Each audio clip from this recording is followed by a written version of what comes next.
رات کو میں اپنے کمرے میں واپس آئی تو میرا شوہر فرش پہ بیٹھا ایک ٹوٹی ہوئی گاڑی ٹھیک کرنے کی کوشش کر رہا تھا۔ مجھے دیکھتے ہی اس نے معصومیت سے کہا، دیکھو میں نے تمہارے لیے گاڑی ٹھیک کی ہے تاکہ تم رویا نہ کرو۔ میں حیران رہ گئی۔ اسے شاید میری باتوں کا مطلب سمجھ نہ آتا ہو، مگر آنسو میرے ضرور دکھائی دیتے تھے۔ میں نے گاڑی اپنے ہاتھ میں لے لی۔ اس لمحے میرے دل میں عجیب سی کشمکش شروع ہو گئی۔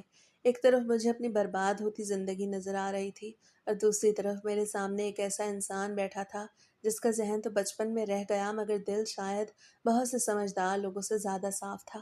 مجھے اندازہ نہیں تھا کہ آنے والے دنوں میں یہی کشمکش مجھے ایک ایسے فیصلے تک لے جائے گی جس کے بعد میری پوری زندگی ہمیشہ کے لیے بدل جائے گی۔ چند دن آہستہ آہستہ گزرنے لگے مگر میرے دل کی بے چینی کم نہ ہوئی۔ صبح اٹھ کے گھر کے کام کرتی، پھر اپنی ساس کا ہاتھ بٹاتی اور باقی وقت خاموشی سے اپنے کمرے میں بیٹھی رہتی۔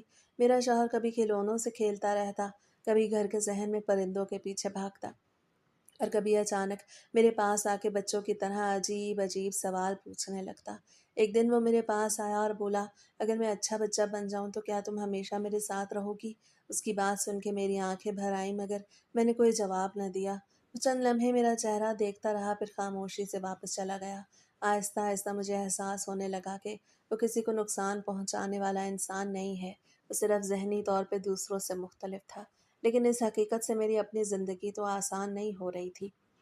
میری عمر ہی کیا تھی، میرے بھی خواب تھے، میں بھی ایک عام لڑکی کی طرح اپنا گھر بسانا چاہتی تھی، لیکن مجھے ایسی جگہ پر لا کے کھڑا کر چکی تھی جہاں ہر دن میرے لیے ایک امتحان بن چکا تھا۔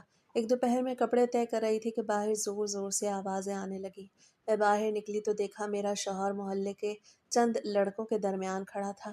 وہ لڑکے اس کے ہاتھ سے گیند چھین کے اسے چھیڑ رہے تھے۔ وہ بار بار کہہ رہا تھا، میری گیند واپس دو، مگر وہ سب ہنس رہے تھے۔ میں نے فوراً جا کے گیند اٹھائی اور اسے دی۔ وہ چھوٹے بچے کی طرح میرے پیچھے آ کے کھڑا ہو گیا۔ لڑکے ہنستے ہوئے چلے گئے مگر میرے شوہر نے معصومیت سے کہا، دیکھو میں نے کسی کو نہیں مارا کیونکہ امی کہتی ہیں کہ اچھے بچے لڑائی نہیں کرتے۔ اس کی بات سن کے میرا دل بھر آیا۔ اسی شام میری ساس میرے پاس بیٹھ گئی۔ وہ کچھ دیر خاموش رہیں پھر بولی، بیٹی میں جانتی ہوں تمہارے ساتھ ناانصافی ہوئی ہے۔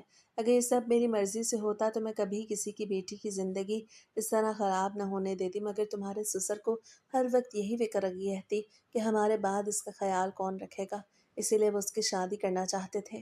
میں نے دھیمی آواز میں پوچھا، کیا کسی نے مجھ سے ایک بار بھی پوچھنے کی ضرورت محسوس نہیں کی؟ میری ساس کی آنکھوں میں آنسو آ گئے مگر ان کے پاس میرے سوال کا کوئی جواب نہیں تھا۔ چند دن بعد میرے شوہر کی طبیعت اچانک خراب ہو گئی۔ وہ زور زور سے رونے لگے اور اپنے سر پہ ہاتھ مارنے لگے۔ میں گھبرا گئی۔ ساس نے فوراً ایک ڈبے سے دوا نکال کے اسے دی۔ آدھے گھنٹے بعد وہ پرسکون ہو گیا اور پھر ایسے سو گیا جیسے کچھ ہوا ہی نہ ہو۔ میں نے پہلی بار محسوس کیا کہ اس کی بیماری صرف بچکانہ حرکتوں تک محدود نہیں تھی، بلکہ اسے باقاعدہ علاج اور دواؤں کی ضرورت بھی تھی۔ اگلے دن میں نے گھر کے ایک پرانے ملازم سے باتوں باتوں میں پوچھ لیا کہ یہ سب کب سے ہے۔ اس نے ادھر ادھر دیکھا، پھر دھیمی آواز میں بولا، بی بی جی بچپن میں تو چھوٹے مالک بالکل ٹھیک تھے، پھر ایک دن بہت تیز بخار ہوا، کئی دن تک بے ہوش رہے، اس کے بعد وہ پہلے جیسے نہ رہے۔ مالک نے شہر شہر علاج کرایا مگر مکمل فائدہ نہ ہوا۔ کئی لوگوں نے شادی سے انکار کر دیا۔ پھر ایک دن آپ کا رشتہ آ گیا۔ اسے آخری جملہ کہتے ہوئے نظریں جھکا لیں۔ اس رات میں بہت دیر تک جاگتی رہی۔ مجھے اپنی تائی کی ہر بات یاد آنے لگی۔ وہ بار بار کہتی تھیں کہ تمہارے نصیب بہت اچھے ہیں۔ اب مجھے سمجھ آ رہی تھی کہ وہ میری خوشی نہیں بلکہ اپنی جان چھڑانے کی خوشی منا رہی تھیں۔ چند دن بعد محلے میں ایک شادی تھی۔ ساس نے کہا ہمیں بھی چلنا ہے۔ میں خاموشی سے تیار ہو گئی۔ وہاں پہنچ کے عورتیں مجھے عجیب نظروں سے دیکھ رہی تھیں۔ کچھ میرے قریب آ کے ہمدردی ظاہر کرتی اور کچھ آہستہ آہستہ سرگوشیاں کرنے لگتی۔ ایک عورت نے دوسری سے اتنی اونچی آواز میں کہا کہ میں بھی سن سکی کہ بیچاری یتیم لڑکی تھی، اس لیے اس کے ساتھ یہی ہونا تھا۔